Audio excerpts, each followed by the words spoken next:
Greetings, fam. This is Ron Wills about that business. Yes, black people make toilet paper.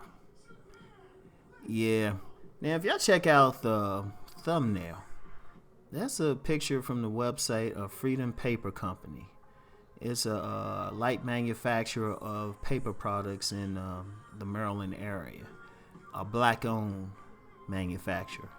A black-owned company that makes toilet paper. Now, I remember years ago, I was listening to, I think it was either a lecture or I forgot what it was now.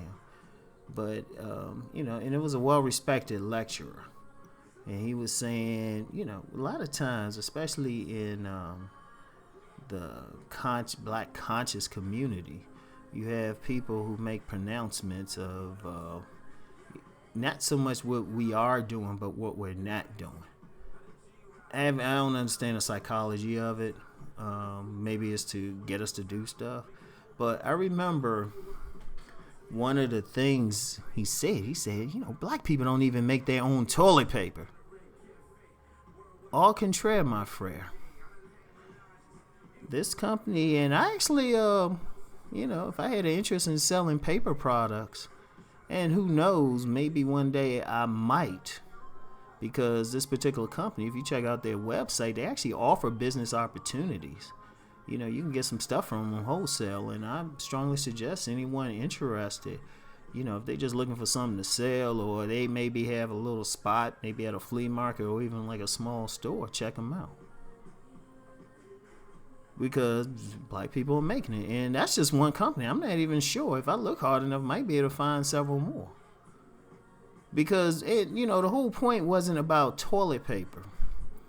But, and this is more, even though I've stated that this page is dedicated to all people, the reality is that in not just black people, but specifically African American people, are not really, as a group, starting businesses. And we have every excuse. And it's like, well, we can't do that, or they won't let us do that. Or they always saying, well, we don't have this, we don't have that. Shoot, we got everything. It's like, hold up. First of all, toilet paper itself and other paper products, the beauty of it is you always got to wipe your ass. So it's a great idea. They're doing it. But like I say, the point wasn't that about toilet paper, but just that black people are doing it. We're doing a lot of stuff out there. See, one of the things, and this is aimed directly for African American folk. Notice I didn't say, people in Britain or people in Nigeria. Oh, definitely not in Nigeria. They probably got 4 or 5 of some Nigerian listeners. They probably like, dude, we got a whole bunch of them. We don't have a choice, right? Or South Africa, but in the African American community, we have to realize the sky is the limit. Just because, see, a lot of times we kill ourselves in business because we don't think we can do something, and then we don't have faith in somebody who's actually trying to do it.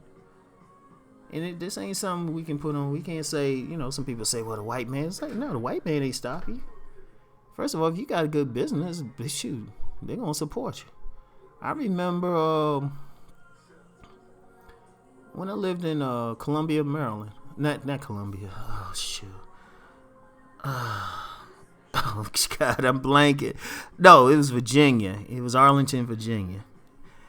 It was Columbia Road or something like that. Damn, my mind is blanking. But it was in Arlington, Virginia, and I lived near this soul food restaurant, black owned, right? Now, some people will say, well, it's black owned, white people ain't gonna go in there. Man, you couldn't get in this place for the white people. It got to the point, like, I had to stop going there for lunch because there would be a line of white people out the door.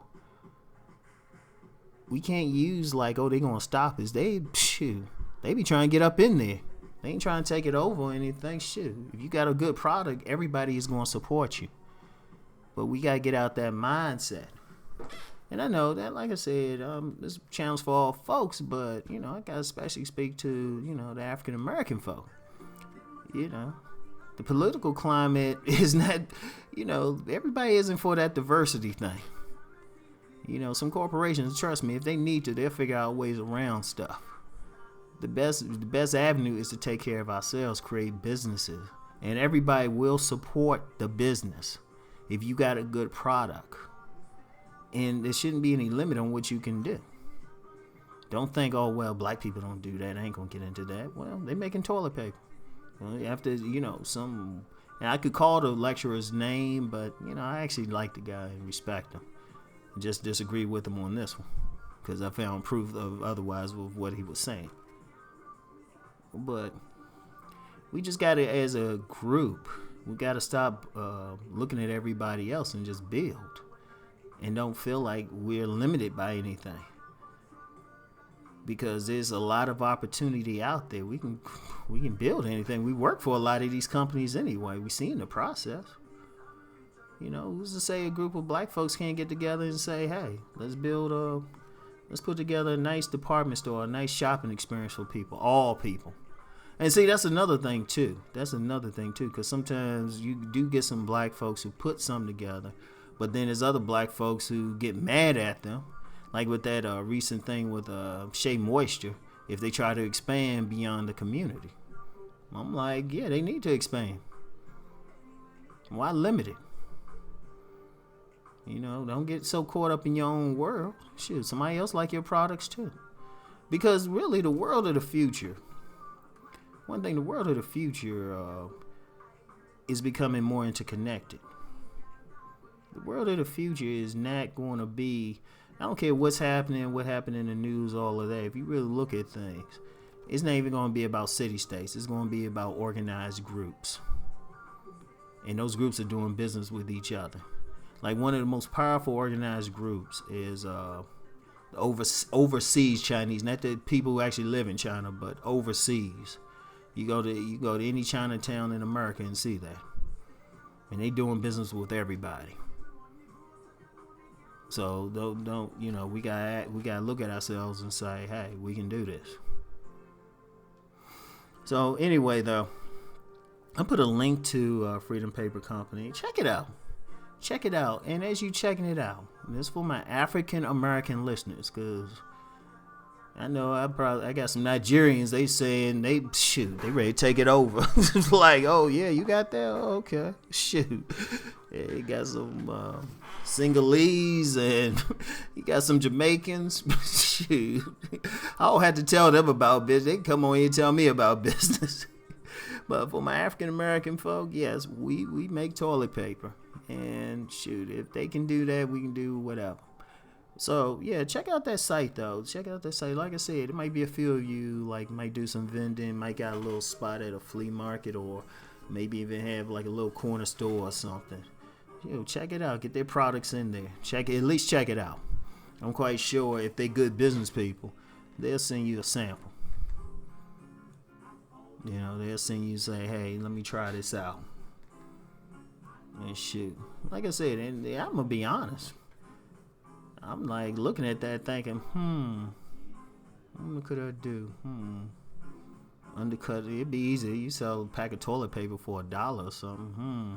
That's what they do at the dollar store. They just charge a little tax with it. They making out like bandits. Yeah, I be in the neighborhood passing out the toilet paper. It's like, yo, I got y'all toilet paper right here. Yeah, y'all probably figured that out. Rob, shoot. I'll be going through a drive-through or something, be like thinking about a business idea. Anyway, y'all, yeah, check it out, and just know that there's no limit on what you can do. All right, and this is for my African American family out there. My other family, yeah, y'all know. Come on now. I know I got some Koreans listening to this, and they thinking about, wait a minute, we gotta get in on that. Anyway, right. I'll talk to y'all. I'll talk to y'all later. Yeah. Let's go make that money.